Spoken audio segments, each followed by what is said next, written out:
Par iespēju būt Latvijas un vienlaikus vēl kādas citas valsts pilsoniem diskutēts jau gadiem, taču līdz šim ieceres īstenošana vienmēr bailīgi atlikta malā.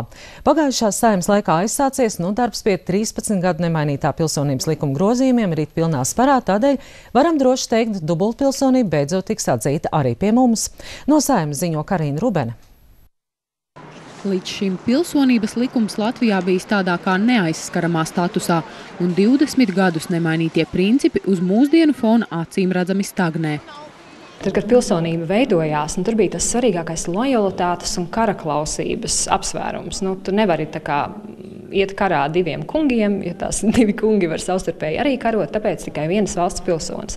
Un tā arī pilsonības institūts Eiropas valstīs toreiz veidojās. Šobrīd, kad šī mobilitāte kustība ir augusi, mēs redzam, ka cilvēki tik tiešām profesionālajā dzīvē, personīgi arī veidojas ģimenes, kur ir dažādu valstu pilsoņi, tik tiešām mainās, un Eiropa tam ir sekojusi un pārveidojusies.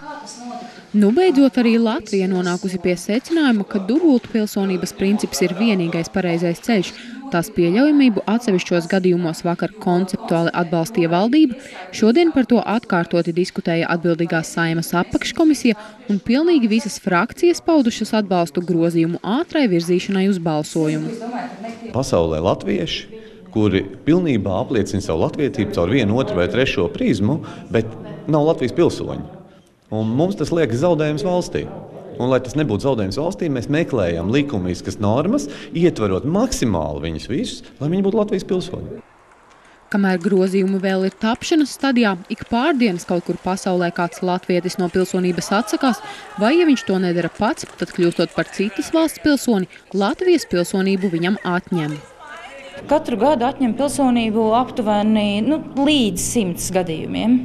Tas ir tas, kur stājas spēkā tiesas spriedumi, jo arī šīs tiesas procedūras ir garas, ilgas, viņas atliekās lietas izskatīšanas dažādu iemeslu dēļ un tad pārsūdzības un tā. Šobrīd plānots, ka persona vienlaicīgi varēs būt Latvijas pilsonis un citas Eiropas Savienības, NATO vai Eiropas brīvās tirdzniecības asociācijas dalību valsts pilsonis, bet izņēmuma gadījumos par dubultpilsonības piešķiršanu lems valdība. Deputāti lēš, ka ar šo grozījumu palīdzību pilsoņu loks tiks paplašināts ievērojami. Par saviem 30–50 tūkstošiem tas varētu, ja labi veicas, tuvākajā laikā paplašināt. Bet tas, protams, ir teorētisks skaitlis, tas ies lēnāk, bet galvenais jau ir tā psiholoģiskā sajūta, ka tu nezaudē Latvijas pilsonību, vai tev tomēr ir tiesības uz Latvijas pilsonību. Šie paši grozījumi paredz risināt arī jautājumu par pilsonības nekavējošu piešķiršanu Latvijā dzimušu nepilsoņu bērniem un tiem Latvijas pilsoņu bērniem, kuri dzimuši ārvalstīs. Līdz 1. janvārim ir termiņš priekšlikumu iesniegšanai 2. lasījumam, bet, kā sola Pilsonības un migrācijas lietu pārvalde, kad grozījumi tiks pieņemti, pārējais posms to iedzīvināšanai nebūs ilgs. Karina Rubene, Ainis Kupčs, Latvijas televīzija.